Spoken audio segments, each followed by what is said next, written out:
Good evening. This is a regular scheduled meeting of the Kettering City Council. Today's date is August 25th, 2026. Please join me in the Pledge of Allegiance. I pledge allegiance to the flag of the United States of America and to the republic for which it stands, one nation, under God, indivisible, with liberty and justice for all.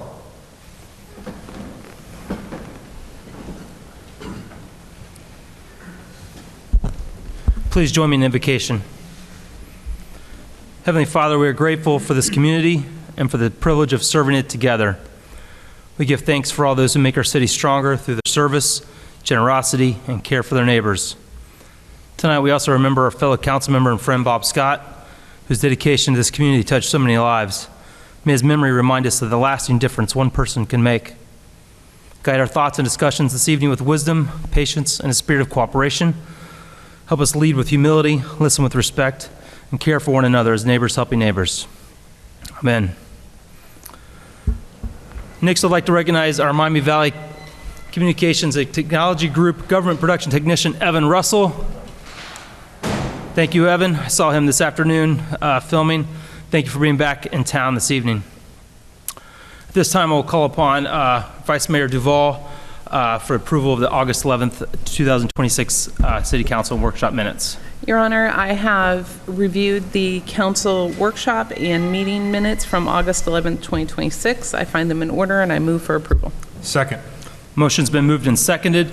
Are there any questions or comments before us? Hearing none, we can call the roll. Ms. Duval? Yes. Mr. Sullivan? Yes. Ms. Arbor? Yes. Mr. Palmer? Yes. Mr. Conkle? Yes. Mayor Sudduth? Yes. We have no proclamations or special presentations awards tonight. We'll ask if anyone would like to make a public comment on legislation on tonight's agenda. Please come down to the podium, state your name and address, and you'll have a 5-minute limit on your comments to council. Please make all comments, address them to council on tonight's legislation. If you do not have comments on the legislation, there will be an opportunity later in the meeting for general public comments. Hearing none, we'll move on to tonight's resolutions. Your Honor, I have a resolution authorizing the city manager to enter into an option contract with Pax Equity LLC to facilitate the sale of approximately 12.77 acres of city-owned property in Kettering Business Park. This is requested by the city manager's office. There is no associated cost. I move for approval. Second. Mr. Chudowski. Thank you, Mr. Mayor. Pax Equity LLC desires to purchase 12.77 acres of vacant land from the city to construct new facilities to support economic and job growth within the city. The purpose of this option agreement is to provide Pax Equity with control over the land in question. Having control of the land will allow Pax Equity the opportunity to acquire at appropriate letters of interest from future tenants while simultaneously negotiating the terms and conditions of an economic development agreement as well as the terms of the final sale with the city. Based on the initial terms of this option agreement, the estimated sale price of the city's 12.77 acres will yield $957,750. Happy to answer any questions or concerns that council may have. We would ask that council act on this legislation this evening. Any questions from Mr. Chudowski? Hearing none, we can call the roll. Ms. Duval? Yes. Mr. Sullivan? Yes. Ms. Arbor? Yes. Mr. Palmer? Yes. Mr. Conkle? Yes. Mayor Sudduth? Yes. Your Honor, I have a resolution authorizing an additional expenditure of funds for environmental site assessment services. The estimated cost is $69,681. The amount available is the same, and this is requested by the engineering department. I move for its approval. Second. Mr. Robillard. Thank you, Your Honor. This is for an additional $69,681, which are being funded through the Community Development Block Grant. As part of a volunteer action plan, we are planning on having 2 deep groundwater monitoring wells drilled on the former Cheerhart property. This is a process to obtain urban setting designation and on-site environmental covenants from the Ohio Environmental Protection Agency. And just for clarification, the Cheerhart property is a vacant piece of property off of Patterson Road near Woodman.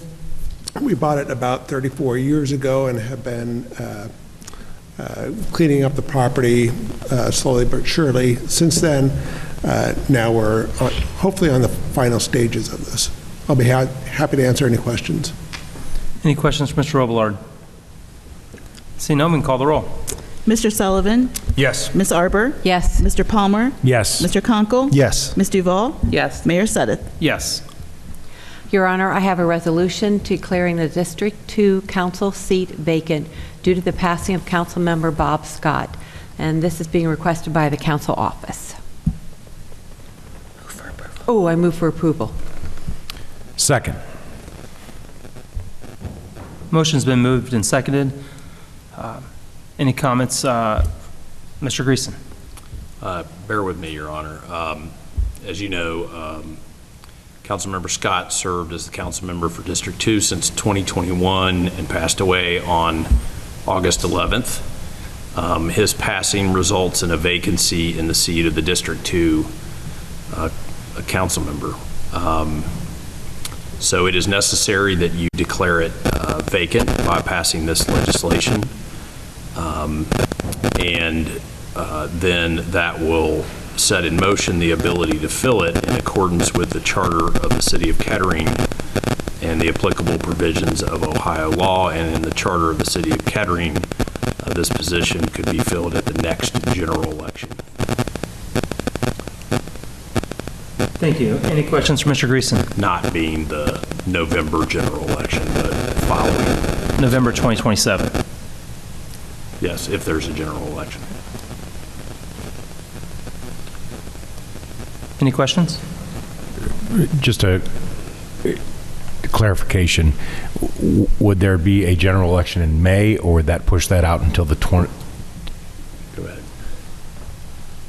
It could be filled in the May election. Yes.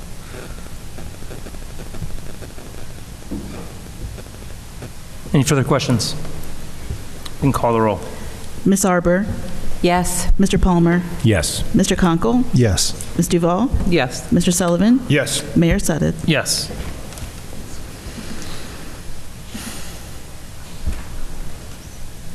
Your Honor, I have an ordinance in first reading, expedited ordinance to rezone multiple parcels throughout the city to meet strategic land use goals established in Kettering Comprehensive Plan, including zoning parcels to coincide with land use designations in the comprehensive plan, reestablish the base zoning for economic development overlay zones and zone parcels without an existing zoning category. This is presented by the Planning Commission, case number PC 26-005. And I move for its approval. Mr. Robillard. Thank you, Your Honor. Second.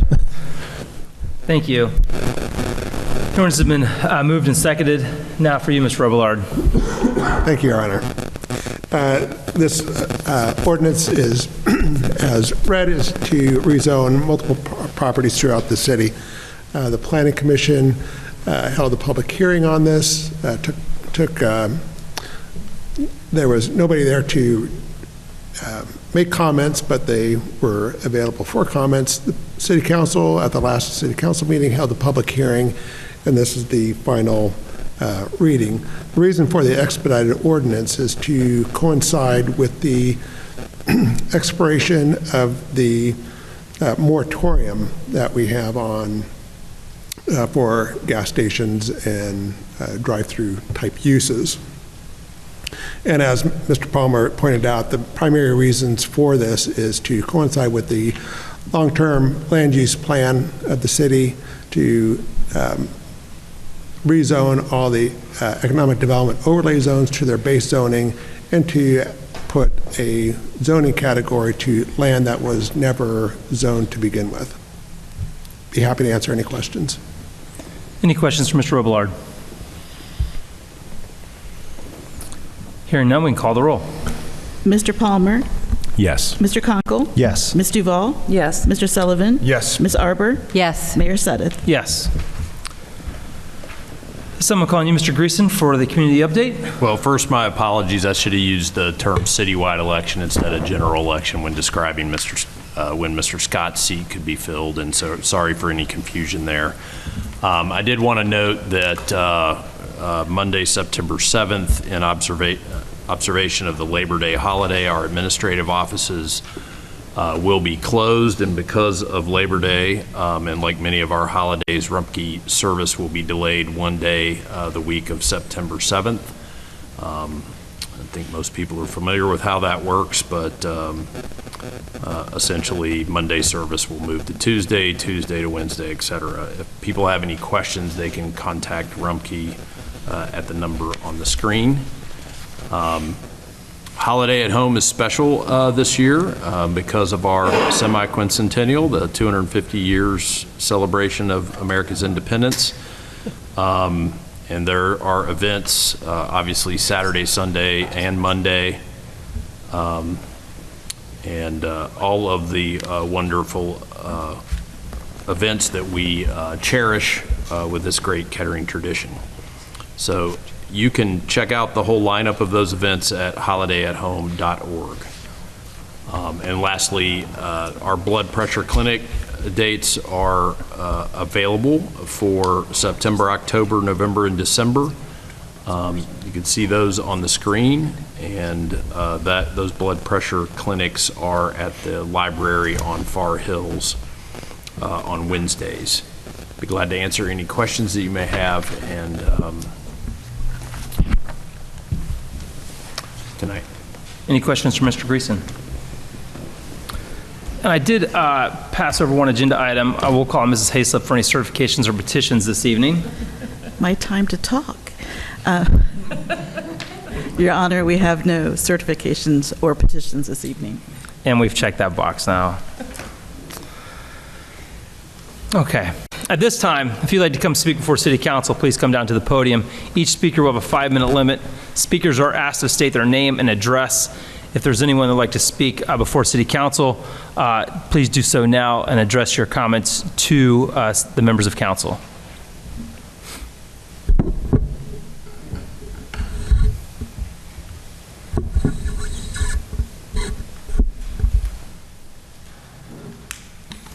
Hello, my name is John Carney.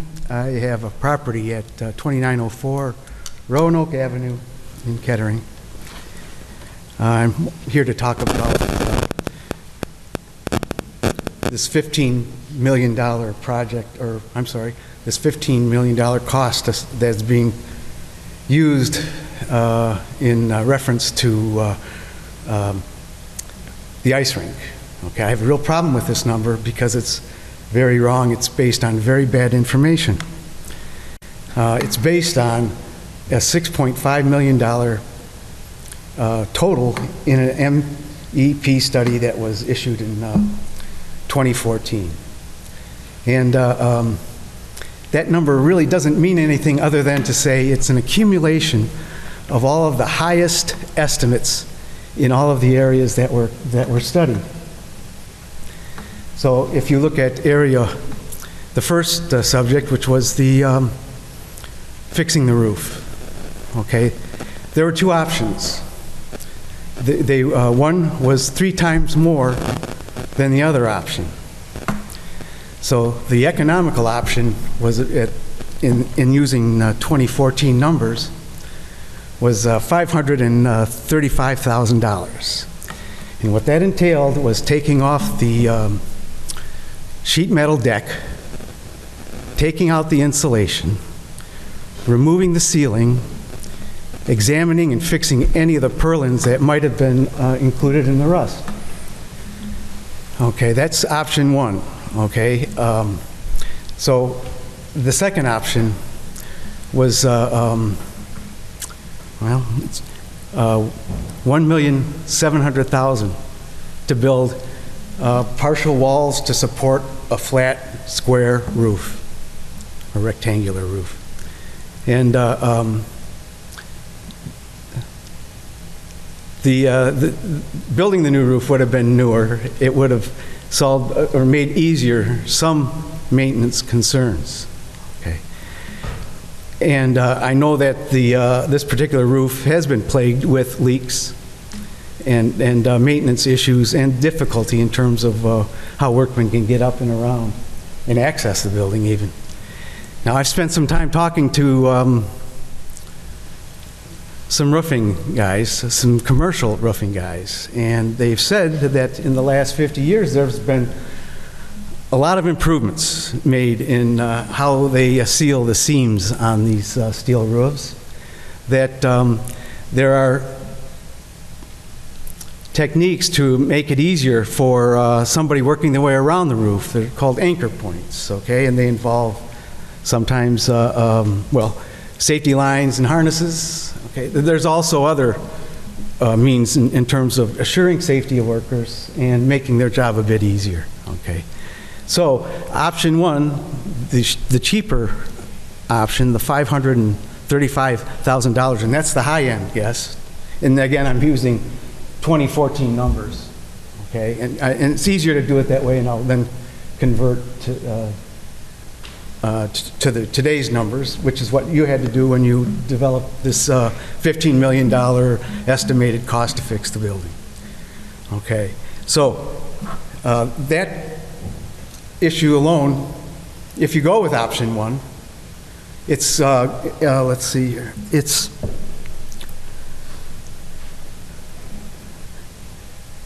it reduces the building total costs from 15 million to about 12 million. And that's converting it to today, using your conversion rate, your, what was it, construction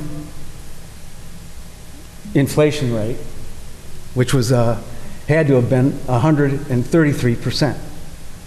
Okay, I got a problem with that, but I can get back to that. Then in this, so essentially, okay, I gotta, bear with me, please. The next area would be the double counted equipment. If you have read the MEP study report, there's a mistake. There's 4 mistakes. There's 5 mistakes and maybe even more, okay?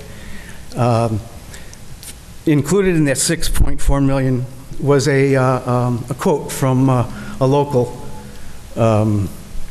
construction company that they would install the equipment, take out the floor, put in a new floor, new chillers, $400,000 in miscellaneous expenses. And that concludes your 5 minutes. We're going to leave room for the rest of the speakers this evening. Wow. Thank you for sharing.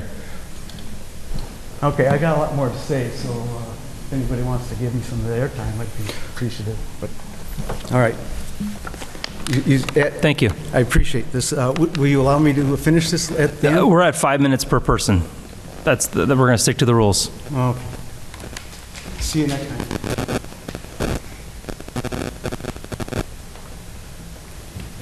Hello, my name is Tim Parker. I live at 2284 East Whip Road. We're under construction. That's not why I'm here.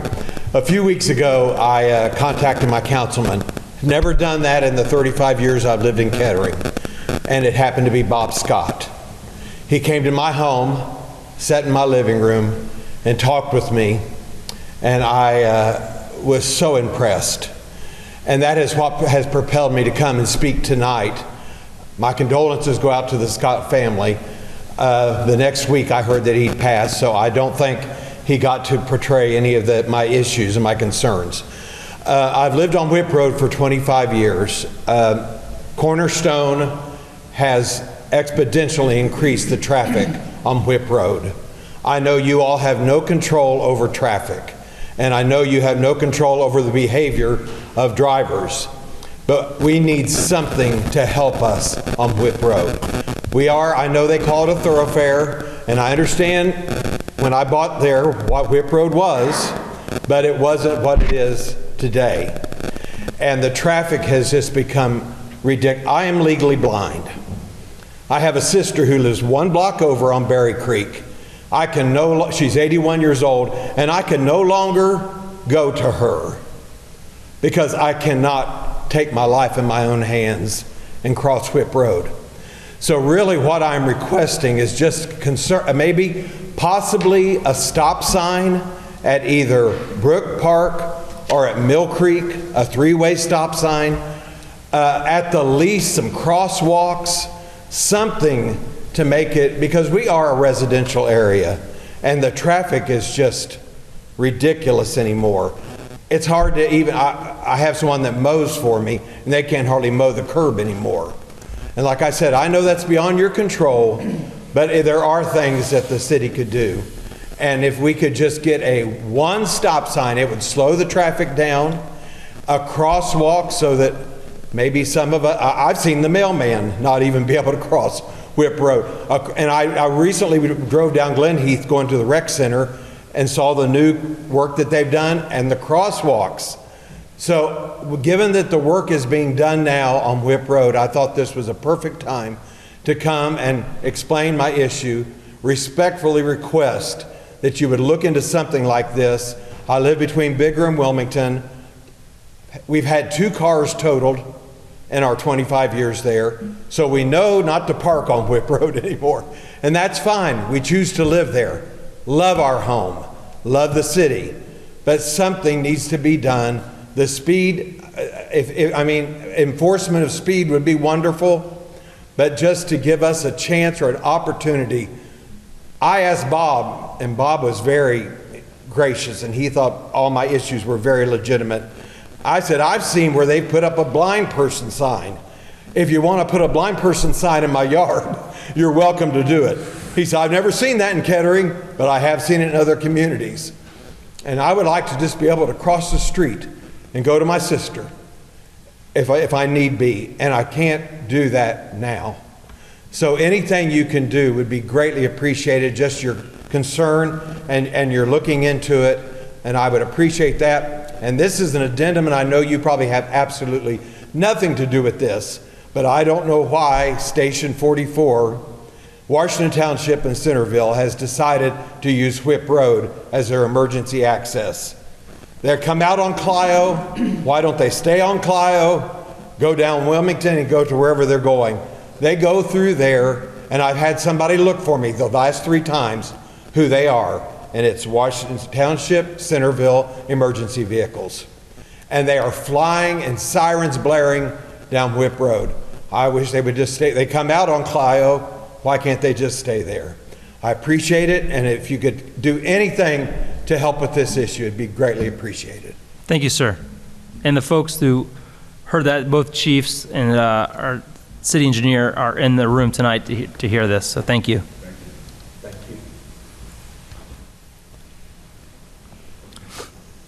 you. Hello, everyone. My name is Nadia Turek, and I'm at 4505 Green Meadow Drive in Kettering. That's the house that I own with my sister. I'm a Kettering homeowner, I'm a taxpayer, and I'm a hockey player, you can probably tell tonight. And I'm a volunteer in my hockey league, helping run that league. I grew up at the Kettering Rec Center. I brought my little sweater with all the badges that I earned and learned to skate at that very same rec center in my childhood. And when I left Dayton and I returned as a military member and I separated, I refound a whole new community at that rec center after I separated from military and made Dayton my home once again. And now Kettering wants to close it. The rink's greatest value is the social capital that it creates. The level of civic engagement among the rink community is unparalleled. In our bowling-alone society, my hockey leagues are among the most socially connected groups I've encountered outside of the military. People gather regularly, they volunteer, they mentor, they coach, they form lasting relationships via hockey and skating. In a time when civic participation is statistically declining, the rink remains a thriving community hub. Civic value that one-off concerts at the Phrase just can't create. The facility is also highly utilized. and capable, if managed properly, of being a revenue-generating facility. I'm on my league board. We pay $320 an hour to skate there, and that's not even market rate. Demand for the ice remains strong, and the Dayton region has lost significant ice capacity with the closure of Hara and South Metro. The city's own 2016 study, which I showed up for as well a decade ago, found strong public support for the rink and that the region could financially support not just one sheet, but 2 sheets of ice. Nevertheless, Kettering has failed to include the capital needs of the rink in its long-term capital improvement plan, its CIP, a fact that was confirmed to me by the city manager in person at one of the public meetings. So years of inaction have resulted in a multi-million-dollar hot potato that Kettering now wants to toss to the community to solve. So I did come here with an ask for you tonight. The city's plan says that it should, quote, evaluate practical options, partnerships, funding opportunities, and participate in regional discussions about ice sports and programming. When a member of our rink community asked Mr. Shearhart for a meeting to engage in this very process, that person received the following response. The city has not yet developed a process surrounding the recommendation. I am not prepared to host a meeting to address your concerns until a process is developed. Have you ever heard a more bureaucratic response? If the city wants the community to explore partnerships and funding opportunities to save the rink, you have to engage with us. We want to save the rink. So my very specific ask of the council tonight is to give Mr. Shearhart and his staff a deadline. A quick deadline, a nimble deadline. Establish this process and make it nimble and not bureaucratic. We have a ticking fuse that you've lit. We need a short-term deadline, for example, September 15th, no later than that, to engage meaningfully. And then a following deadline, say 90 days, to engage with the community and ideas, vet and narrow options. Because our clock is ticking. You've told us that we have 9 months of ice left. We do not have the luxury of time, and you, mayor and council members who are responsible for this situation, maybe not personally, but generally responsible for where the rink stands today, need to show proactive management and for your staff to work hard, meaningfully, and diligently towards some meaningful deadlines.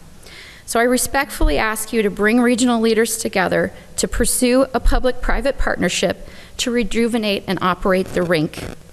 Kettering has options. The ice arena is heavily used, it's revenue generating, it's a community asset, unlike any other. The bonds that are built there cannot be compared to a concert at the Phrase. Please work to preserve this unique institution and ensure that future generations have similar opportunities provided to me and to others. Thank you. Ma'am, may I see that sweatshirt? Yes, of course.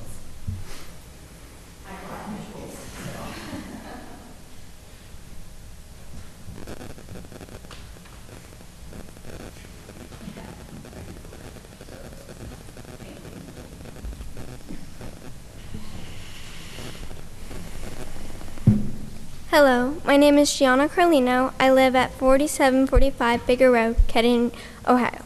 I have been skating at the Kettering Ice Arena for 7.5 years. This rink is where I started skating for the first time. This is where I had my first lesson, landed my first jump, did my first spin, and put together my first program. This is where I made friends, created memories, and found something I truly love. The rink is where I found my purpose and my passion. It has given me the lifelong goal to become a professional show skater. For me, this rink is so much more than a building with ice inside. It is a safe space. It is a place to create. It is a place where kids can challenge themselves, work hard, dream about what they might accomplish someday. If this rink closes, you aren't just taking away a building. You are taking away a place where kids discover who they are and what they are capable of. You are taking away a place where people can dream. What will replace what the rink gives us? Will a field of grass teach a child how to land their first jump? Will it give someone the opportunity to discover a passion they never knew they had? Will it give families the same memories? Will it give athletes a place to train and pursue their dreams? And for some of us, that means everything. I ask you to take a moment. Imagine being a kid. You're being told that the place you love most, the place where you learned, grew, made friends, and dreamed about your future is going to disappear. Imagine having to tell the child that the place where they found their passion is gone. Imagine telling them their goals have to change because the place that helped them pursue those goals no longer exists. I don't know where I would be without the rink. I don't know who I would be without the people I have met there, the lessons I've learned, the dreams I've built there. I know decisions like these are complicated. I know there are budgets, plans, and many other things you have to consider, but I'm asking you to remember the people behind those decisions.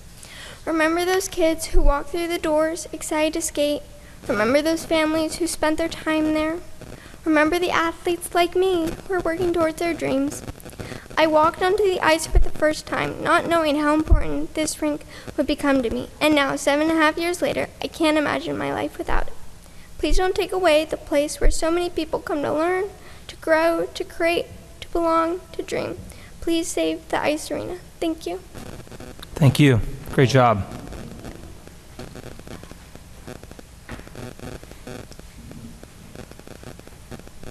Hi, my name is Renee Gindelberger. I live at 635 Moss Oak Drive, and I'm probably one of the most avid concert goers in Kettering. But I'm coming to say that my last events at Fray's were less than desirable.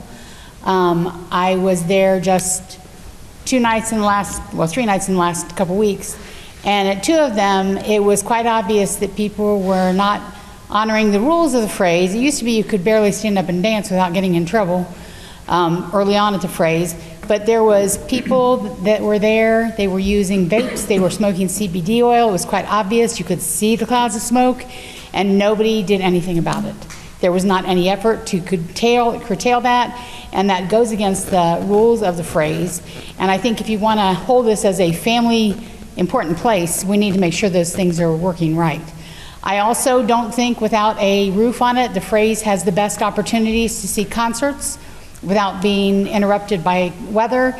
And I think as you're looking at ways to improve the Fray's, it doesn't do anything for me as a resident for you to improve where the stars are going to be. It doesn't do anything for me as a resident to improve the VIP experience. It doesn't do anything. You're a resident, you don't get early offers to buy the tickets, you don't get discounts if you're a resident. And I think when you try to say that it's the best thing for Kettering, it may not be. It really may not be. And after all these years, it may be time to reevaluate that. Thank you.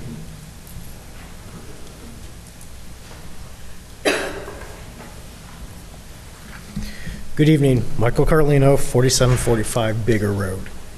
A master plan does more than recommend projects. It helps decide what kind of community a city leaves behind. That is how the city builds a legacy. When I worked at Apple, we had something called fearless feedback. What that allowed us to do was give others feedback, but made sure that we gave it in the right way, and that then when we received it, that we were open to receiving that feedback. And it made me stop and think sometimes. I learned that when someone saw a situation differently than I did, I should not immediately dismiss the perspective. I need to pause, step outside my own point of view, and ask what that person might be seeing that I did not. So I hope that you will do the same. While you may not agree with the viewpoints of the public, I ask that you pause and ask what may be leading them to perceive it differently. Sometimes it's hard to read the label on the box when you're inside that box. The master plan playbook describes surveys, public meetings, pop-up events, and other conversations. What I've not been able to determine is whether they were focused conversations with resident user groups, non-users, and frontline employees, and how that feedback shaped the recommendations within the playbook. I hope the City Council will continue to listen directly to residents before adopting a plan with long-term ramifications. Many findings in this playbook feel familiar to other playbooks, other master plans and surveys that we've had that have appeared in the Parks and Recreation surveys. When residents repeatedly identify the same broad interests, is it treated as the conclusion, or are we beginning to ask those meaningful questions? If residents say they value parks, trails, fitness, recreation, culture, and live entertainment, what happens next? Are they asked what they are specifically looking for? Why existing services may not meet that need, or how their answers should change city priorities? I've also not found in the materials a clear second line of questioning developed from those initial findings. Separate from the statistically valid survey that was given out, there was also a project website that was asked some questions. And in one of them, it was talking about if you had $100, what would you give it towards in these 8 broad categories? That moved it closer to testing the priorities, but did it actually test different scenarios one-on-one and have follow-up questions that specifically facilitates for the facilities and improvements? We should also close the loop on the previous master plans that have been put before us. Which recommendations were completed, deferred, and not pursued? What did the city learn from those past master plans? The current planning materials also contain information that is difficult to reconcile.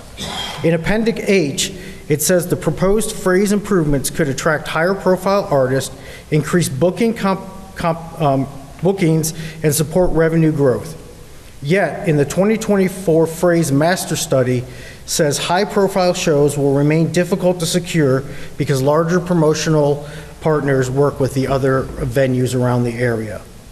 What evidence supports the projected results that have been put in the Appendix H? What financial and public benefits should residents expect from an investment that could exceed $17 million? Also, in Appendix D, it identifies the ice arena programming as one of PRCA's core programs. And it suggests that we should improve that program's performance and continue to reach out to the local residents to build that program. Yet the playbook recommends developing a plan that eventually will permanently close the ice arena. What becomes of that core program when the arena is gone? The playbook also calls for evaluating practical options, partnerships, funding opportunities, and regional discussions. These questions are not new. The city studied the arena back in 2016, like we're all familiar with, and they continued even those funding and partnership questions all the way through 2024. Now, you heard earlier someone reached out to the Parks and Rec manager about that. That was me. And like she said, we would like to have a timetable of when you would be willing to sit down, because I think you need to sit down with the user groups prior to the playbook being put out. Before adopting the final playbook, I asked council to show what happened to the previous plans, ask the deeper follow-up questions, and test major recommendations against real-time cost and outcomes. Thank you, Mr. Carlino. That's your time tonight. Thank you. We'll stay in touch. Yep.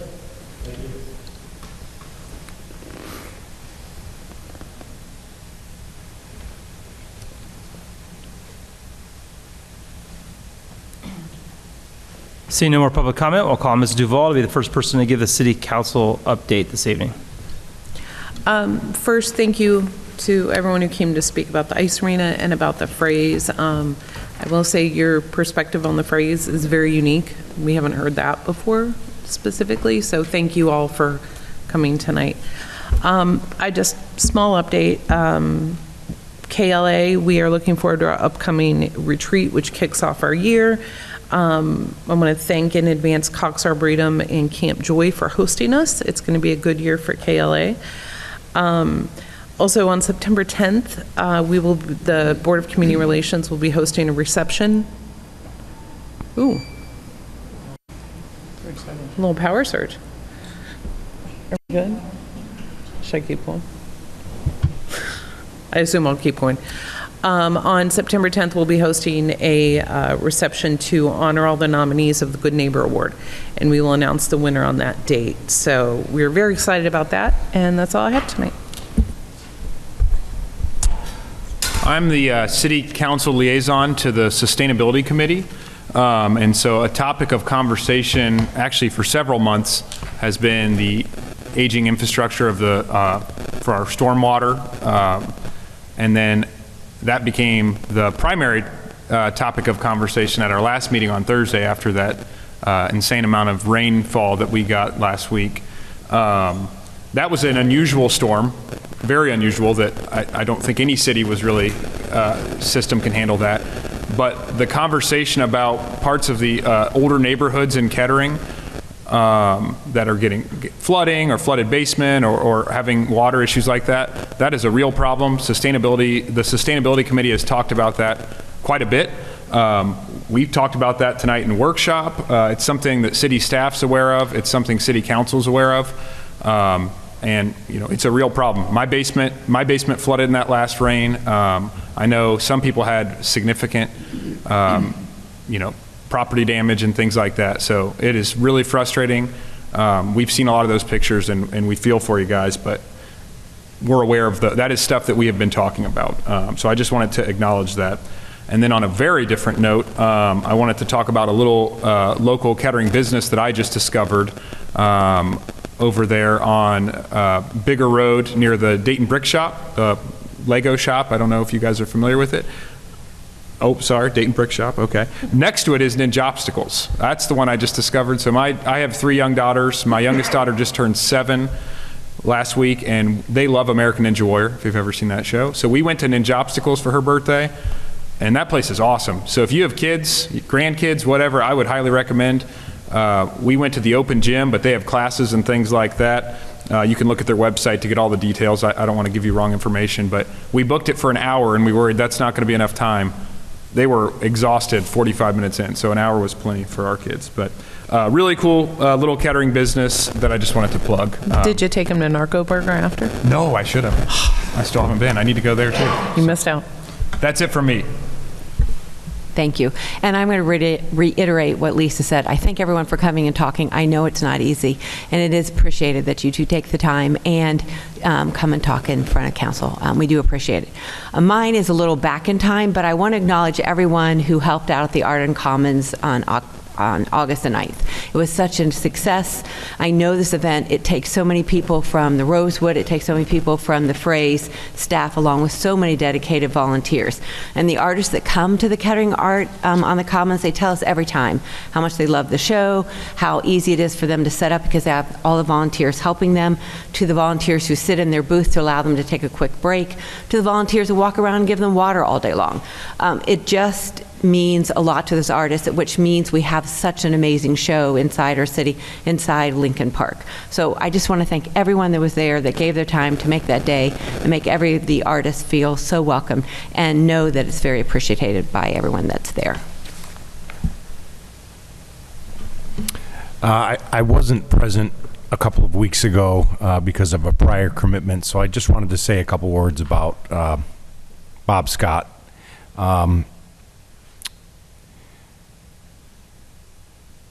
Pardon me.